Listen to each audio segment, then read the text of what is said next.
प्रफुल्ल महाजन। बाबा, एक प्रश्न पूछता हूँ।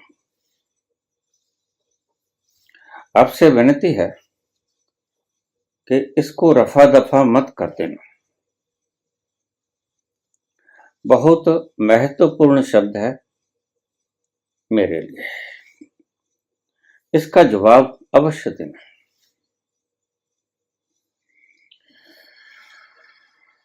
बुद्ध ने क्यों कहा कि परमात्मा नहीं है? क्या वो जानते नहीं थे? आपने एक प्रवचन में कहा कि बुद्ध जानते थे, फिर कहा क्यों? ओशो ने बुद्ध के बारे में बहुत बोला और मैंने ओशो का सारा साहित्य खंगाल दिया। बस यही कहते हैं ओशो कि बुद्ध कहते हैं कि परमात्मा है नहीं।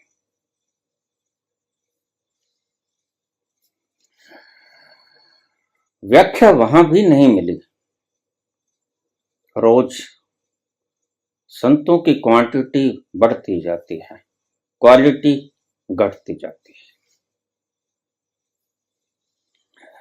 संख्या में संत बढ़ते जाते हैं, गुणात्मक रूप से घटते जाते हैं। आशा बची सिर्फ आपसे। अगर आप न बताएंगे तो मैं समझता हूं कि हमें इसका जवाब कोई नहीं दे सकेगा। जब स्वयं बुद्ध नहीं दे सके, ओशो नहीं दे सके।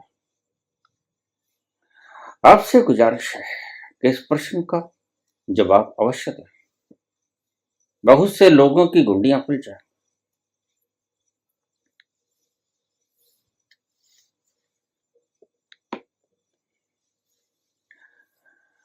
ये सभी कड़छियां मेरे पास ही ले आते हो। प्रश्नवाचक चिन्ह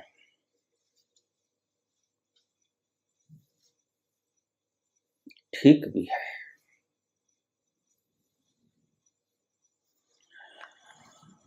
किसी पे तो भरोसा आया, शुक्र है।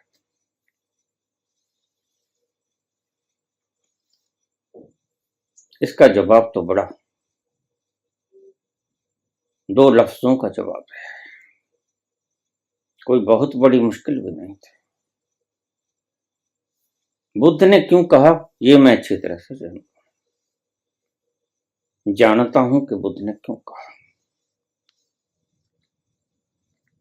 ओशो ने क्यों नहीं व्याख्यात किया, यह मैं नहीं जानता। मैंने ओशो से पूछा। यह प्रश्न बहुत बार मेरे पास पहले भी आ गया कि आपने क्यों नहीं बोला, क्यों कहा बुद्ध ने कि परमात्मा है नहीं। ना तो वो मार्क्स की श्रेणी के थे,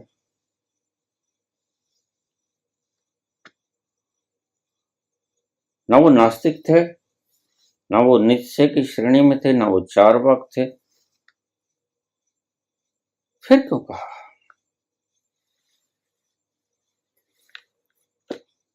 वैसी बुद्धि नहीं थी बुद्ध की। परमात्मा नहीं है, ये क्यों कहा बुद्ध ने? ये दिमाग में हर वक्त घूमती रहती है और मैं बुद्ध को बड़ा प्रेम करता हूं। कृपया ये घुंडी खोल दीजिए, आपकी बड़ी अनुकंपा होगी।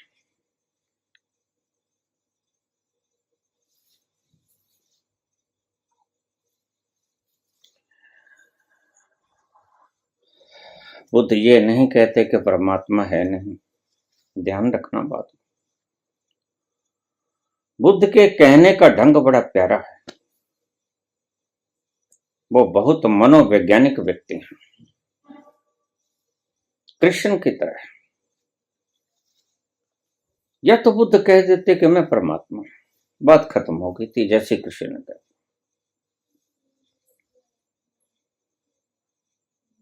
लेकिन बुद्ध ने एक दूसरा ही रास्ता चुना। कहते परमात्मा है नहीं। कारण क्या है?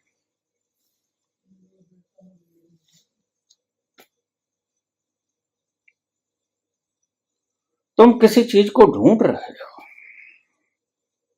ढूंढते ढूंढते तुम्हें अनेकों जन्म बीत गए, तुम्हें मिली नहीं।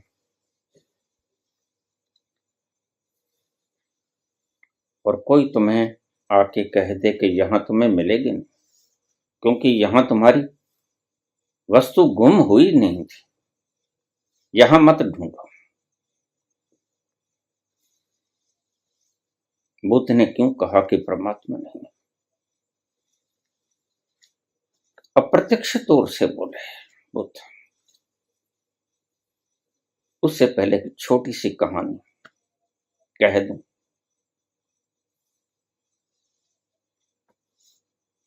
एक स्त्री चरखा काटा करती, उसका यही काम था, घर बैठी चरखा काटती रहती। एक दिन वो बीमार हो गई। उसके पुत्र कहने लगे, चल मां तुझे दवाई दिलाते, शहर चल।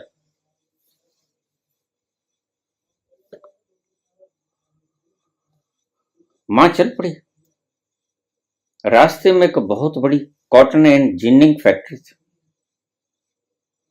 और वहां रुई के बड़े ढेर लगे थे, बड़े ढेर लगे थे, ऊंचे ऊंचे।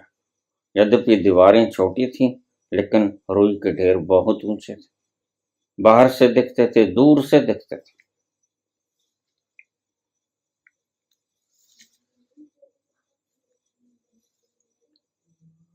जब उस ग्रामीण स्त्री ने देखा,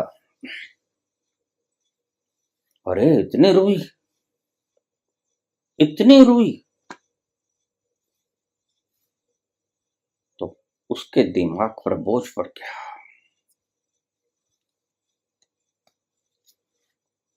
ये जो सिर मारते हैं ना लोग, ये करौली बागेश्वर, इनके दिमागों पे बोझ होता है। दे नीड साइकेट्रिक एड, मनोवैज्ञानिक सहारा चाहिए, उपचार चाहिए। जो उपचार तुम कर रहे हो वह सफिशिएंट नहीं, गलत भी है, इससे प्रचार गलत होता है।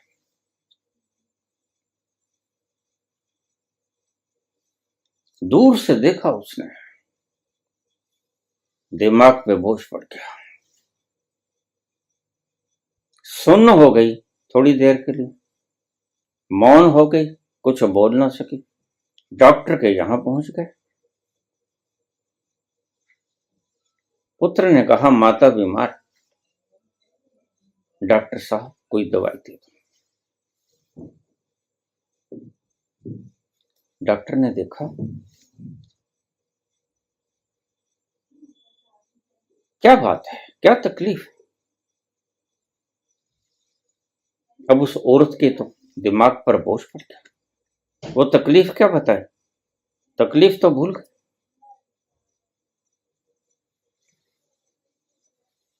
बोलने लगी, कौन कत्तू कौन पिंजू, कौन कत्तू कौन पिंजू। पंजाबी में है कहा कि कौन काटेगा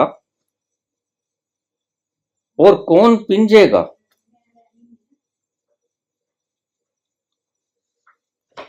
उसने कहा, ये काम खराब है। माता क्या दुखता है,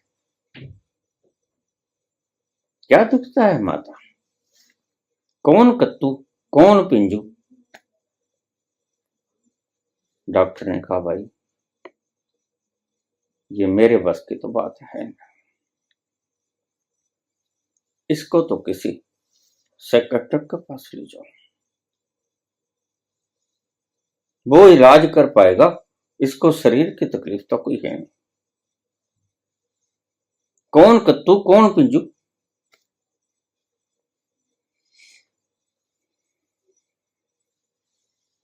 साइकियाट्रिस्ट के पास ले गया, उसने दवा दे दी। मां बेटा दोनों घर आ गए। लेकिन वो वृद्धावृत्त थी कि ठीक होने में आ ही नहीं रही थी। बहुत दिन बीत गए।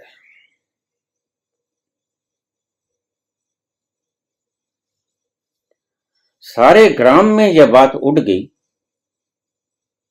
कि फला व्यक्ति की माता के दिमाग में फर्क पड़ गया।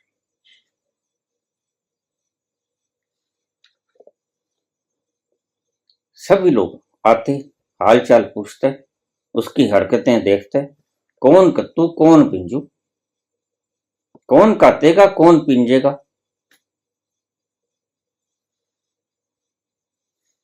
कोई समझ नहीं सका। एक आदमी समझदार था, पढ़ा लिखा कम था, लेकिन समझदार था, तजर्बा था। वो भी गया, यद्यपि बड़े बड़े वैद्य हार गए थे। टूना टोटका झाड़ा सब करवा के देख लिया था, कोई फर्क नहीं पड़ रहा था। भला जो रोग है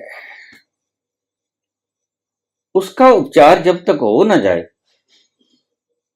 तो पेशेंट क्योर होगा कैसे।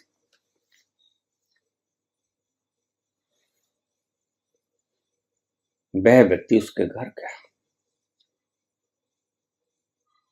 घर वालों ने बड़ी खातिरदारी की। ग्रामीण लोग सबकी खातिरदारी करते हैं, वहां भाईचारा अभी कायम है। और जो जो हम शहरों की तरफ जाते जाएंगे, मेरे भाई बहन कहते हैं कि अमेरिका में खून सफेद हो गया है। मैं उनकी बातों को, मुहावरों को समझ जाता हूं। खून कभी सफेद नहीं होता, लेकिन खून में जब इन्फेक्शन हो जाती है तो व्हाइट ब्लड कॉर्पस्कल्स बढ़ जाते हैं, वह खून सफेद हो जाता है। इसी को कहते हैं खून सफेद हो गया। इन्फेक्शन हो गई, व्हाइट ब्लड कॉर्पस्कल्स बढ़ गए, WBC ज्यादा हो गए। वह सब हरकतों को देखता रहा, जलपान करता रहा, हरकतों को देखता रहा। सब देखकर उसने कुछ नहीं पूछा माता से। घर वालों से पूछने लगा, ये कहीं गई थी? पुत्र बोला, हाँ, बीमार हो गई थी, मैं दवाई दिलाने के लिए शहर में गया था। ठीक, मेरे साथ चलो। जहां जहां से गुजरे थे वहां वहां से सटीक वहां वहां से लेके जाना मुझे। ठीक है, चलो। पुत्र वहां वहां से ही चला जहां जहां से माता चली थी। काफी दूर जाके शहर के भीतर आ गई कॉटन एंड जिनिंग फैक्ट्री। कपास के ढेर ऊंचे ऊंचे, और एक नहीं, कई कई ऊंचे ढेर। जब उसने ढेर देखे, उसके शब्द तो उसके दिमाग में रम ही गए थे, कौन कत्तू कौन पिंजू। उसने कहा, इधर से गुजरे थे? पुत्र ने कहा, हाँ जी, बिल्कुल बिल्कुल गुजरे थे। तो उसने कहा, वापस चलो, वापस चलो, डॉक्टर के पास नहीं जाना है, जहां तक मैं गया था। कहता, बस काम हो गया, चलो वापस।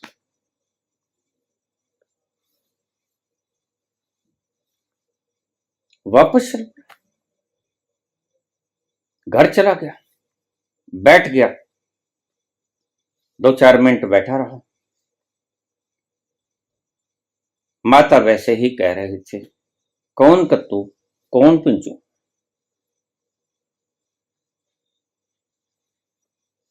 उसे तो समझा गई थी। वह आदमी बोला, माता। उसने आंखें उठा के देखा। हाँ, अरे माता, उस फैक्ट्री को तो आग लग गई, वो सारी कपास जल गई, राख हो गई, बचा ही कुछ नहीं। रुई तो राख हो ही गई, सारी फैक्ट्री और मशीनरी सब राख हो गई। बुढ़िया तो एक झटके के साथ बल्ले बल्ले बल्ले, अच्छा, उठ गए और बिल्कुल ठीक हो गए। अच्छा ऐसे करो, मेरे लिए चाय लेके आओ, मेरा चरखा और मेरी पूनी यहां पर रख दो। मुक्या स्यापा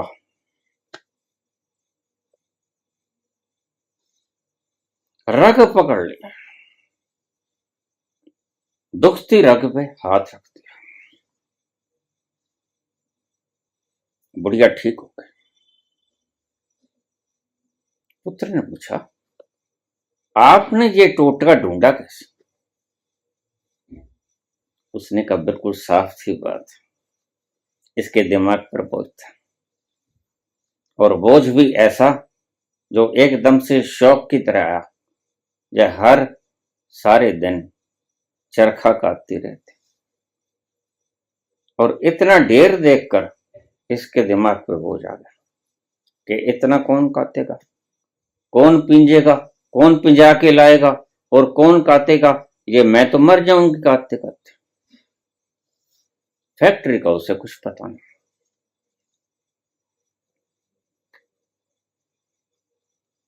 और बुढ़िया ठीक हो गई।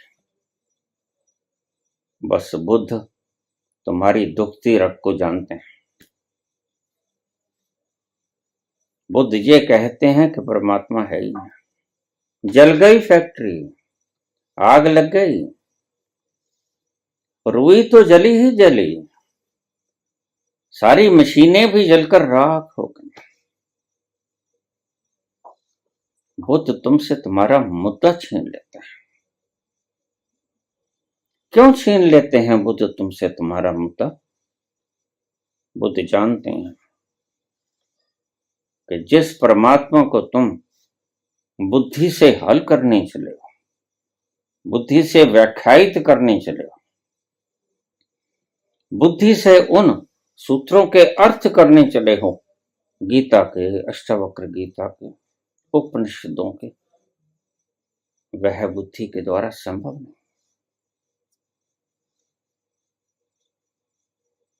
और बुद्ध ने देखा, बुद्ध बड़े करुणावान है, बुद्ध ने देखा कि मानव जाति परमात्मा के बारे में बुद्धि से बहस करने से निवृत्त नहीं होती, इसे वक्त नहीं मिलता, फुर्सत के लम्हे पैदा ही नहीं होते।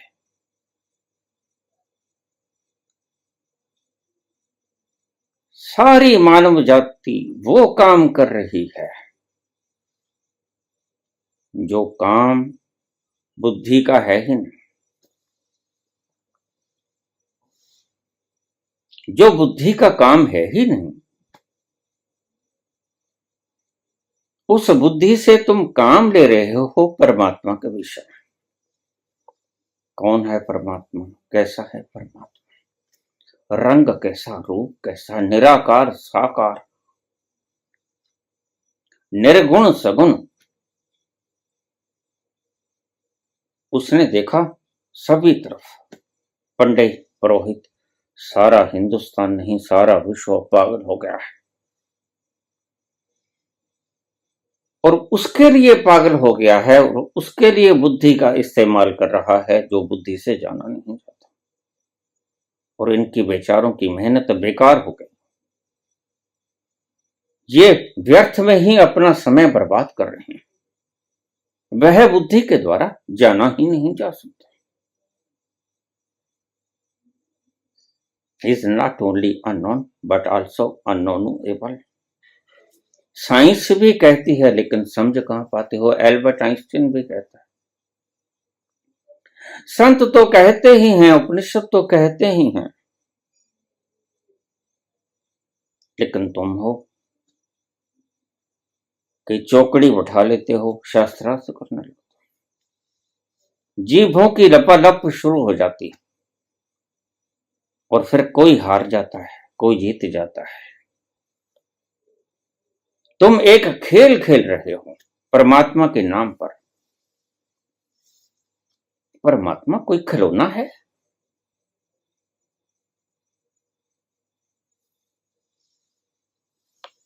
इसलिए उसने कहा कि जड़ ही काट दो। इस cotton and ginning processing factory को आग लगा दो, कह दो जल गया। लेकिन ये वक्तव्य वैसे नहीं थे जैसे नीत्शे के थे, गॉड इज डेड। वैसे भी नहीं थे जैसे मार्कस के थे। मैं क्यों मानूं उसे जो हमको खाने को रोटी नहीं देता, जो असमान रखता है हमें, और चारवाक जैसे भी नहीं थे ऋणम कृत्वा घृतम लेवे। यदा जीवेत सुखी जीवित भस्मभूतस्य देहस्य पुनर्आगमनम कुतः। ऐसे शब्द भी नहीं थे। यह वक्तव्य बिल्कुल और तरह के थे। ऊपर ऊपर से देखोगे तो बुद्ध नास्तिक जान पड़ेंगे, लेकिन इतने साहसी व्यक्ति साहसी होंगे ही। तुम जिन तख्तो ताजों के लिए मारे मारे फिरते हो, उसको पल भर में छोड़ दिया। आधी रात को पीछा छुड़ा के भागा उस कपिल वस्तु से जिसके पीछे तुम भागते हो। वहां से पीछा छुड़ा के भागा बुद्ध। साहसी होगा ही, इतना साहसी व्यक्ति। बिल्कुल जब चिंगारी लग जाती है विरह तो साहस उत्पन्न हो जाता है। फिर चीथड़े उड़ जाते हैं।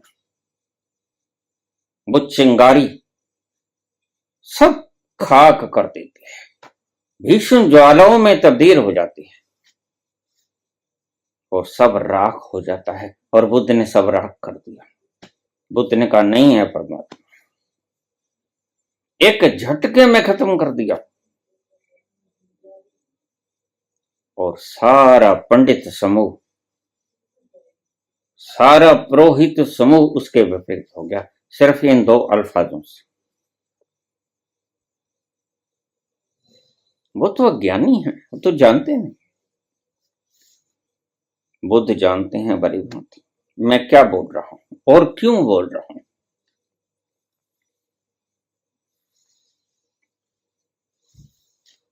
वह जो बुद्धि के द्वारा ना जाना जाता है, ना बखाना जाता है, ना जिसका दर्शन बुद्धि के द्वारा संभव है, ना जो व्याख्यायित होता है, ना शास्त्रों में मिलता है, उसको तुम बुद्धि के द्वारा परिभाषित करने में लगे। उसको तुम बुद्धि के द्वारा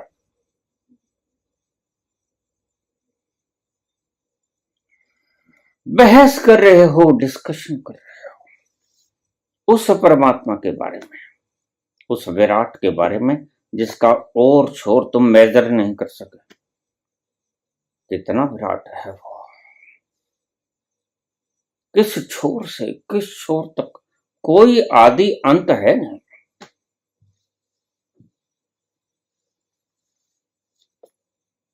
और उसको तुम बुद्धि से व्याख्यायित करने में लगे हो, जिसको माप नहीं सके आज तक और कोई माप नहीं सकेगा, उसको तुम व्याख्यायित करने में लगे हो बुद्धि से। और फिर ऐसे ही प्रश्न उठते हैं। बिल्कुल ठीक कहा तुमने, जैसे कल प्रश्न उठा था। फिर विष्णु ने कर्ज लिया तो देवताओं के देह तो होती है, तो फिर पीसी का लेन देन कौन सी करेंसी में हुआ, ऐसे प्रश्न उठते हैं। तो बुद्ध भली भांति जानते हैं कि तुम्हारी तकलीफ क्या है। बुद्ध बड़े शानदार उपचार करता है, बहुत बढ़िया डॉक्टर हैं बुद्ध, साइकोलॉजिस्ट हैं। तो बुद्ध आमूल चूल तुम्हारी जड़ को उखाड़ देते हैं। ना होगा परमात्मा, उसकी कोई जरूरत भी नहीं। क्या जरूरत है? जरूरत क्या है बुद्ध अच्छी तरह से जानते हैं। जिस चीज के लिए तुम परमात्मा के पीछे पीछे दौड़ते हो, वह बिना परमात्मा के संभव है? कौन सी चीज है जिसके पीछे तुम दौड़ते हो? सुख, वैभव, स्वाद, आनंद, इसके पीछे तुम दौड़ते हो और परमात्मा को हेतु बना लेते हो, परमात्मा को निमित्त बना लेते हो। तुम भूल जाते हो कि तुम्हारी असली आकांक्षा है क्या। इसलिए बुद्ध ने कहा ये तो फैक्ट्री को ही आग लगानी पड़ेगी। बुद्ध बड़े दयालु हैं, बुद्ध बड़े करुणावान हैं। ऐसे ही सनातन ने बुद्ध को नवम अवतार के रूप में मान्यता नहीं दी। सनातन इतना मूर्ख नहीं, सनातन बड़ा समझदार है।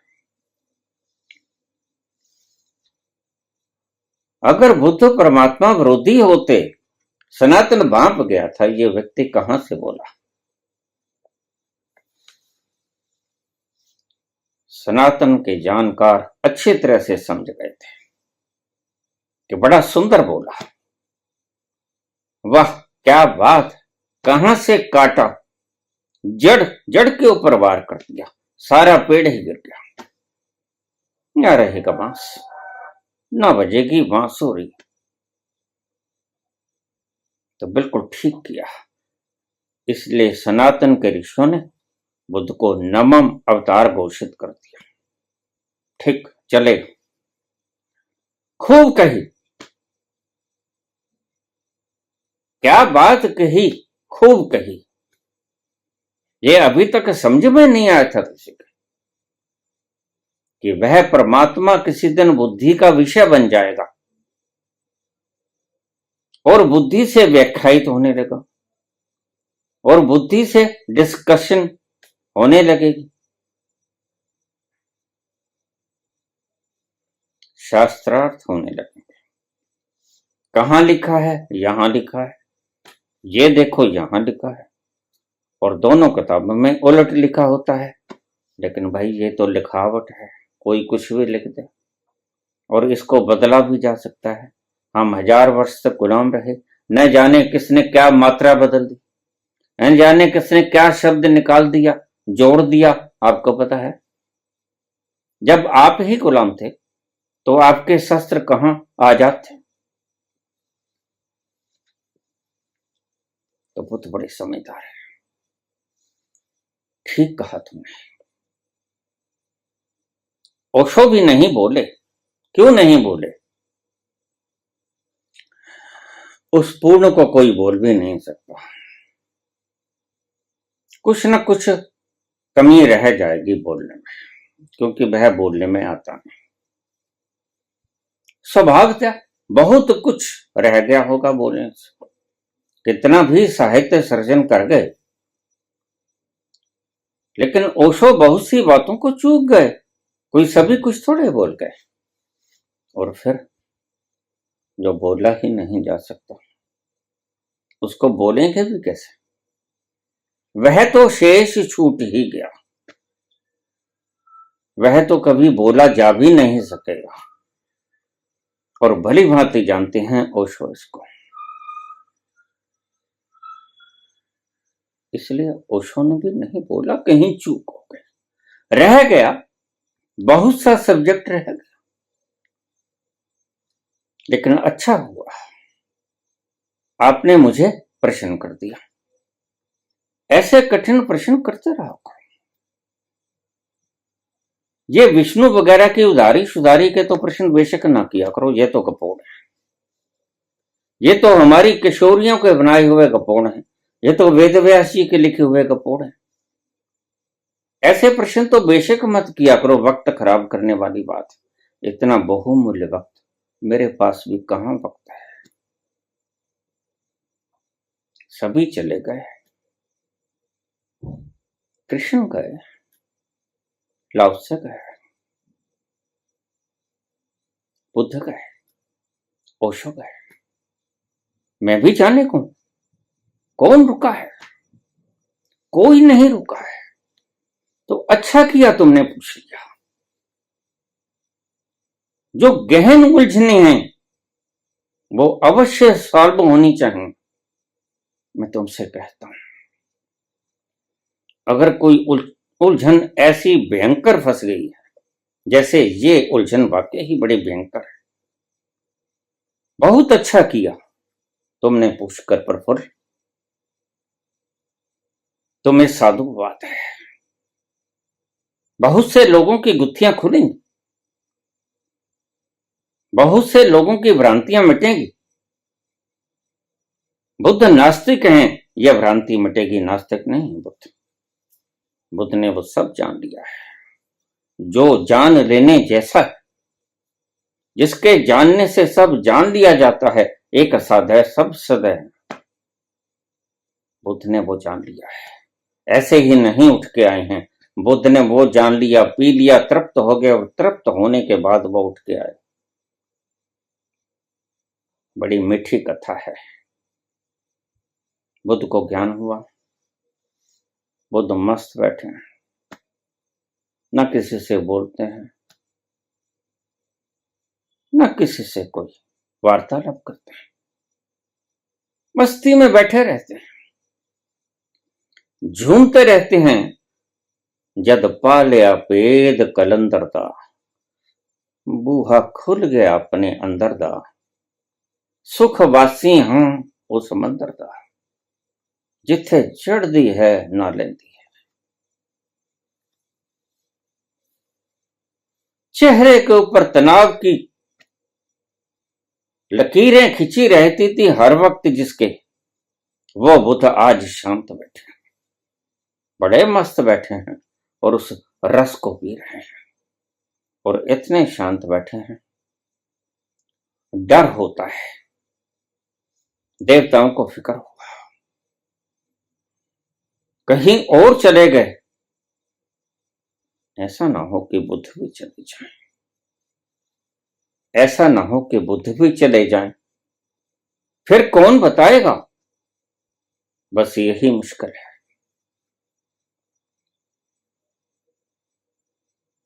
कहानी है, बड़ी प्यारी कहानी। सभी देवगण इकट्ठा हो गया है,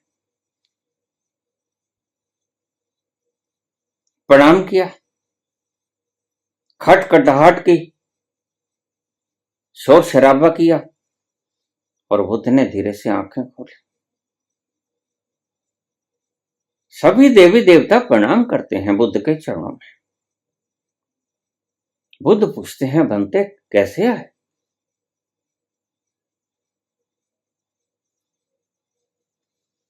तो देवी देवता कहते हैं, प्रभु ऐसा मत करो, हजारों साल नरगिस अपनी बेनूरी पे रोती है, बड़ी मुश्किल से होता है चमन में दीदावर पैदा,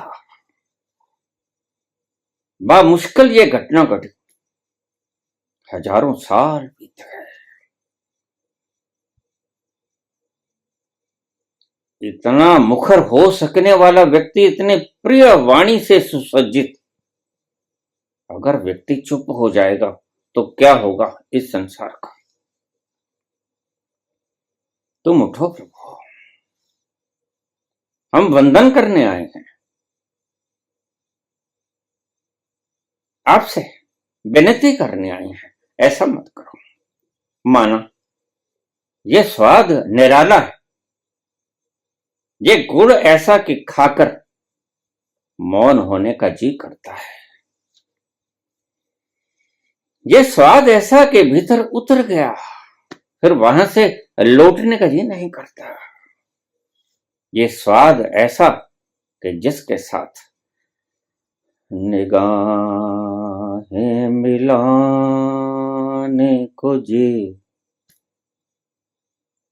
चाहता, निगाहें मिलाने को जी चाहता, आके न जान को जी चाहता है, आके न जाने को जी चाहता है,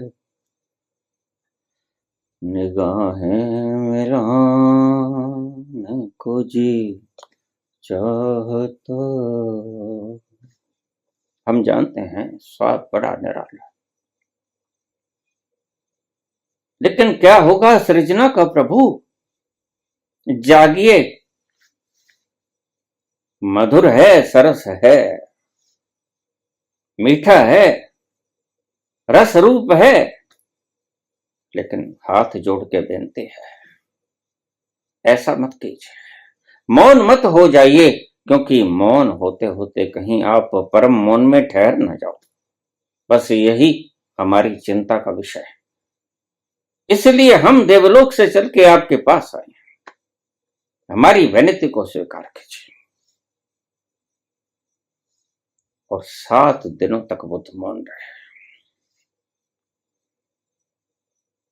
7 दिनों में खूब पिया। पहले पहले स्वाद निराला होता है, यह वो सुख नहीं होता जो आप इंद्रियों से लेते हो, यह वो सुख नहीं होता, यह है कुछ निराला स्वाद होता है, और ये कभी किसी ने चखा भी नहीं होता। बहुत से जीवन बीत गए होते हैं, सुख ही सुख चखा होता है, और सुख तो बड़ा उबाऊ है। सुख के भीतर वो धार नहीं जो आनंद के भीतर है। सुख उबा देता है, तुम्हें पता नहीं, क्योंकि तुम अभी इतने सुखी हुए नहीं। इसलिए जो व्यक्ति ज्यादा सुखी हो जाता है, उसे मिलता तो कुछ है नहीं। फिर वो क्या करता है? फिर वो खिसियानी बिल्ली खंबा नोचा, फिर वो दिखावा करना शुरू कर देता है। फिर वो रोज की 4 साड़ियां 8 साड़ियां बदलनी शुरू कर देता है। फिर वो रोज के 4-6 सूट बदलने शुरू कर देता है। आप उससे देखते हो, मजे में तो ये है, ऐश तो ये कर रहा है, ऐश तो इसकी, लेकिन बुद्ध जानते हैं ऐश को तो छोड़ के आ गया। सुख बड़ा उबाऊ है, अगर सुख उबाऊ ना होता तो बुद्ध कपिल वस्तु को कभी नहीं छोड़ते। समझाई बात? महावीर कभी नहीं छोड़ते वैशाली को। कौन छोड़ता है सुख को? लेकिन सुख को छोड़ देते हैं लोग जो सुख से आगे की स्थिति को पाना चाहते हैं, क्योंकि सुख बड़ा उबाऊ है। सुख भी उबा देता है। तुम जरा सोचो, जरा सोचो, अगर तुम्हें स्वर्ग मिल जाए, और स्वर्ग में क्या करोगे? शिला के ऊपर बैठे हुए, कल्प वृक्ष के नीचे बैठे हुए, राम राम करते रहोगे, राधे राधे करते रहोगे, और कल्प वृक्ष के नीचे बैठे हो, जो मांगोगे मिल जाएगा। असल में तुम मेहनत ही तो करते हो कि तुम जो मांगते हो वो मिलता बड़ी कठिनता से। अगर तुम्हें सहजता से मिलना शुरू हो जाए, तो ये रोड़ा अटका देते हैं। अमीर लोग रोड़ा अटका देते हैं, ये आप पे बड़ा उपकार करते हैं, रोड़ा अटका देते हैं कि तुम्हारे लिए ये एक गंतव्य स्थल बन जाए, तुम्हारी आशा तृष्णा जगी रहे। और आशा तृष्णा में भी एक प्रकार का रस होता है, पाने का रस। ये बात अलग है कि पाने के बाद वो स्वाद फीका हो जाता है। ये वो बूर के लड्डू है जो नहीं खाता तो भी पछताता है, और जो खा लेता है वो भी पछताता है। सुख ऐसा है, सुख उबाऊ है। क्या करोगे? स्वर्ग में बैठकर, कल्प वृक्ष है, कितनी चीजें मांगोगे? सारे संसार के त्रिलोकी नहीं, त्रिभुवन नहीं, समस्त अस्तित्व के समान अपने पास मंगा लोगे, इकट्ठा कर लोगे, क्या करोगे? सिर फोड़ोगे, टक्करे मारोगे, करोगे क्या? बैठे माला फेरते रहोगे। बड़ा उबाऊ सिलसिला है। मैं कहा करता हूं, तो तुम ये जो नाम जपते हो, तुम उबते नहीं? उबते तो हैं बाबा, लेकिन क्या करें, गुरु हुक्म है। फिर ठीक है,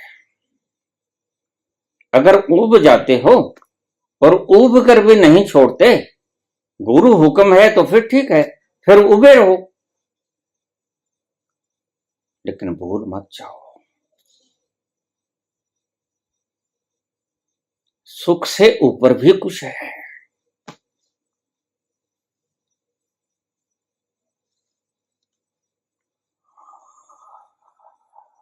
राहतें और भी हैं, वसल की राहत के सिवा, और भी गम है जमाने में मोहब्बत के सिवा। सिर्फ मोहब्बत ही गम नहीं है, इसमें मिठास है माना, लेकिन इससे भी ऊंचा है कुछ जो तुमने कभी चखा नहीं। और ध्यान रखना, अगर कभी इतने जीवनों में तुम्हें उस आनंद का एक बूंद भी चख लिया होता, एक बूंद भी चख लिया होता, तो आज तुम यहां बैठे न होते। उस हड्डा रोड़ी के कुत्ते की तरह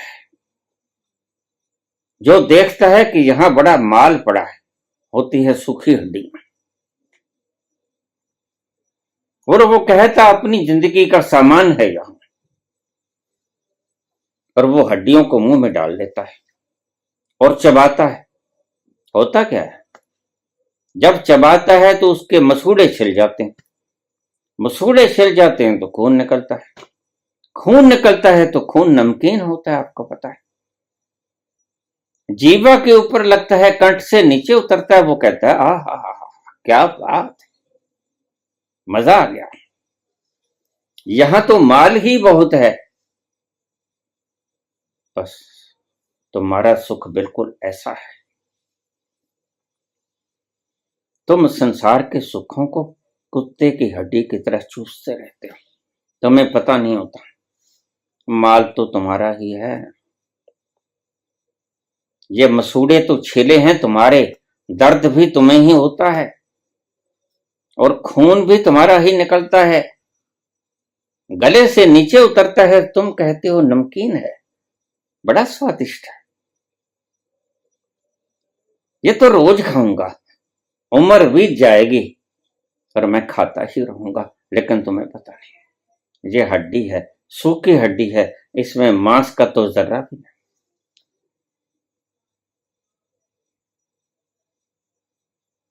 तुम अगर आज यहां हो तो तुम्हें पता नहीं क्यों, तुमने सुख देखा, बिल्कुल देखा, बिला शक देखा। सुख तो बुद्ध ने भी बहुत देखा, सुख तो महावीर ने भी बहुत देखा, सुख तो जैनियों के 24 तीर्थंकरों ने बहुत देखा, लेकिन कहां ठहरे वो महलों के भीतर। तुम्हें भी अगर स्वर्ग की कामना करने वालों, अगर स्वर्ग में भेज दिया जाए, तुम जल्दी ही वापस आने को व्याकुल हो उठोगे। तुम कहोगे नहीं, ये भी कोई जिंदगी, तुम स्वर्ग में भी सुसाइड कर लोगे। I can say with full shot, मैं पूर्ण आत्मविश्वास से कह सकता हूं कि खुदा ना खास्ता अगर आपको स्वर्ग मिल जाए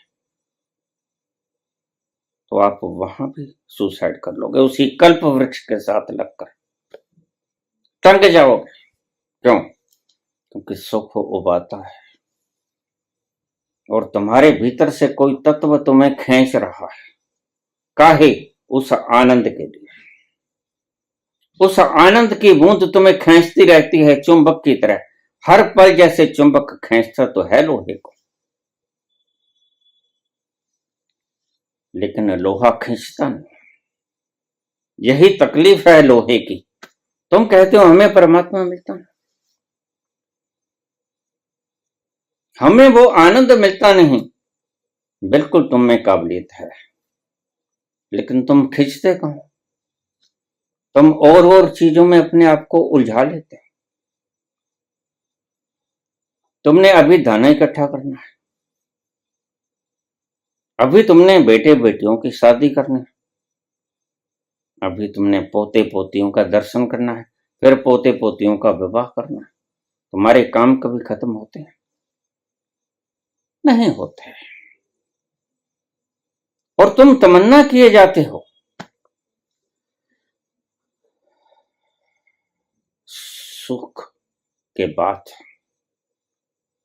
आनंद, और तमन्ना ही मन में दफन हुए तुम धड़म से गिर पड़ते हो एक दिन धरती पे।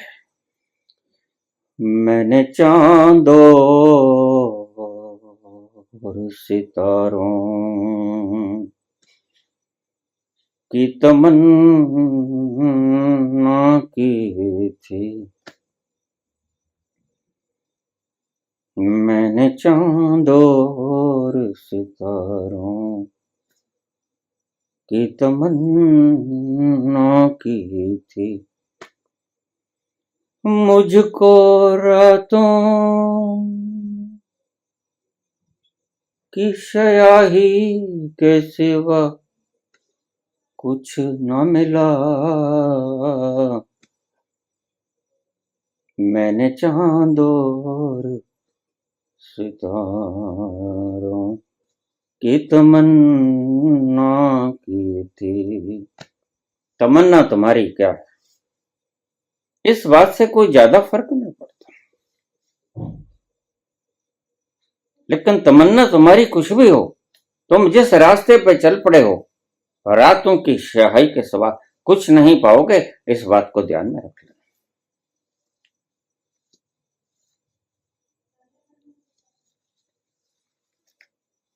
बार बार वो याद आएगा जिससे बिछड़ के आए हो, वो भूली दास्तां,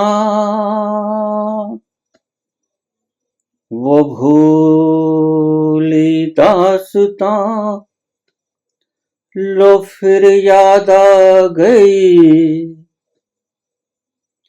नजर के सामने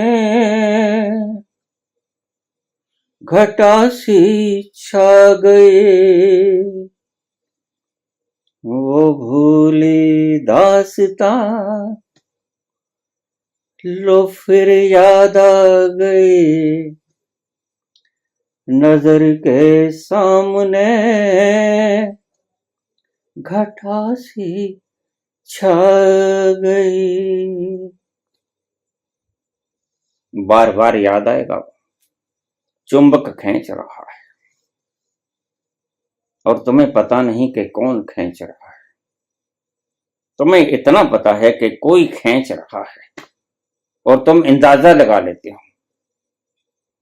फिर पदवी, फिर धन, फिर मान सम्मान, फिर रिश्तेदार, फिर इकट्ठ, फिर फॉलोअर्स, फिर बड़ा संस्थानक।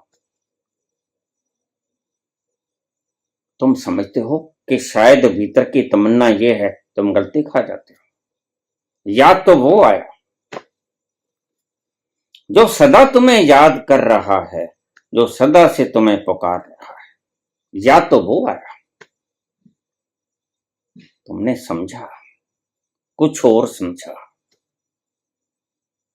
लेकिन पुकार रहा है वो भीतर से हर वक्त, 24 घंटे, चलते फिरते सोते जगते। वही याद करता है तुम्हें। काश काश तुम्हें याद आ जाए। यह कोई सवाल नहीं कि परमात्मा है कि नहीं, बड़ा बेहुदा सवाल है। इससे बेहुदा सवाल कोई है ही नहीं। तुमने लेना क्या है परमात्मा से? क्या लेना है? वही बुद्ध कहते हैं, बुद्ध ने जड़ उखाड़ दी। बुद्ध समझ गए कि परमात्मा को ढूंढते क्यों? ढूंढते ढूंढते तुमने शास्त्रार्थ करने शुरू कर दिए। वह जो शब्दों में नहीं आता, शब्दों के द्वारा तुमने बहसबाजी शुरू कर दी। कमाल की बात है।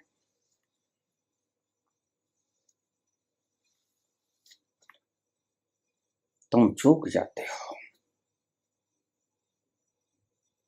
तुम अज्ञानी हो, तुम मूढ़ हो, तुम मूर्ख हो। फिर तुम कहानियों को सच समझ बैठते हो और फिर उस सच कहानियों में से प्रश्न उठते हैं, बाबा फिर पैसे का लेन देन कैसे हुआ? फिर कहां पर हुआ, स्थान बतलाइए। ये वेंकटेश जी महाराज ने सत्यावती से शादी करने के लिए कुबेर से धन कहां लिया? स्थान कौन सा था? करेंसी कौन से थी? आदान प्रदान कैसे हुआ? तो बुद्ध अच्छी तरह से जानते हैं कि तुम मूर्ख हो गए। सारी मानवता मूर्ख है आज। कोई हिंदू के नाम पर, कोई मुसलमान के नाम पर, कोई ईसाई के नाम पर, कोई यहूदी के नाम पर, कोई पारसी के नाम पर। दुनिया पागलों का एक झुंड है और तुम्हें पता भी नहीं है, और पागलों को पता भी नहीं होता। ध्यान रखना, वो पागल ही क्या जिसको पता चल जाए कि मैं पागल हूं। पागलों को पता नहीं होता कि मैं पागल हूं, और तुम पागल हो।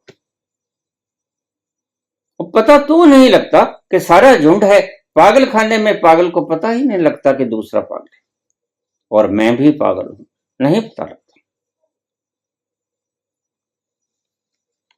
तुम चूक गए हो। बुद्ध ने ठीक कहा, बुद्ध ने जड़ काट दी। बुद्ध जानते हैं कि इस परमात्मा ने बड़े घर उजाड़े। ये परमात्मा बहस का सबब बन गया, इसको उखाड़ देना ही अच्छा होगा। यह एक गंतव्य था, यह एक मंजिल थी, लेकिन लोगों ने तो उसे बहस का विषय बना लिया। लोग तो इसके ऊपर डिस्कशन करने लगे।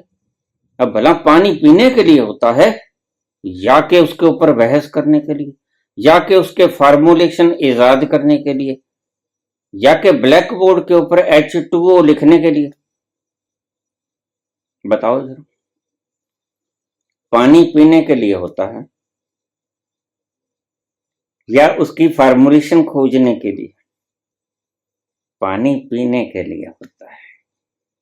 और शीतल जल गर्मियों में आपके तप्त कंठ को और तपते हुए रोम रोम को, प्यासे रोम रोम को ऐसी शीतलता और तृप्ति प्रदान करता है कि आप जब पी लेते हो तो आपके मुख से निकलता है, आहा क्या बात है। परमात्मा आपकी जरूरत थी। परमात्मा को आपने बहस का जरिया बना दिया। यही गलती खा गए और बुद्ध बड़े सियाने निकले। बुद्ध ने इस गलती को जड़ से काट दिया। इसलिए बुद्ध को सनातन के ऋषियों ने नमम अवतार घोषित किया। ऋषि भी नहीं जानते थे कि जिस परमात्मा को पीना है, धीरे धीरे धीरे हमने उसे बहस का विषय बना दिया। कितने अभागे हैं हम। इसका व्याख्यान सुनने के लिए जाते हैं, जबकि परमात्मा पीने की चीज है,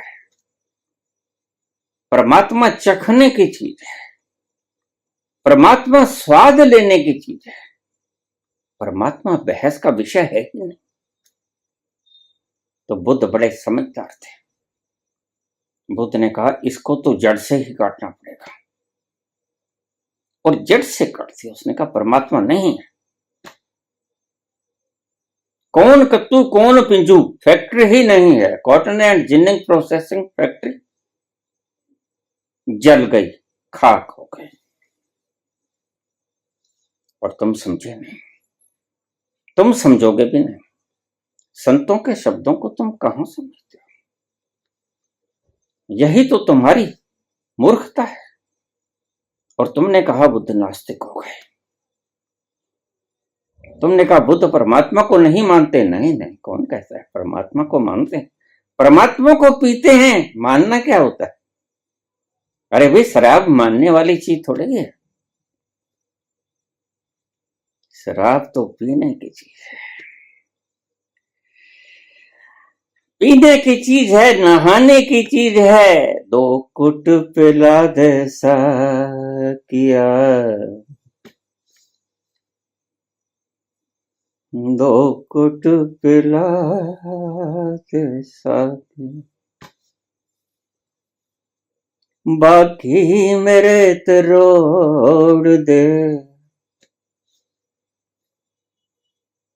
दो कुट पिला दे साकिया, साकिया,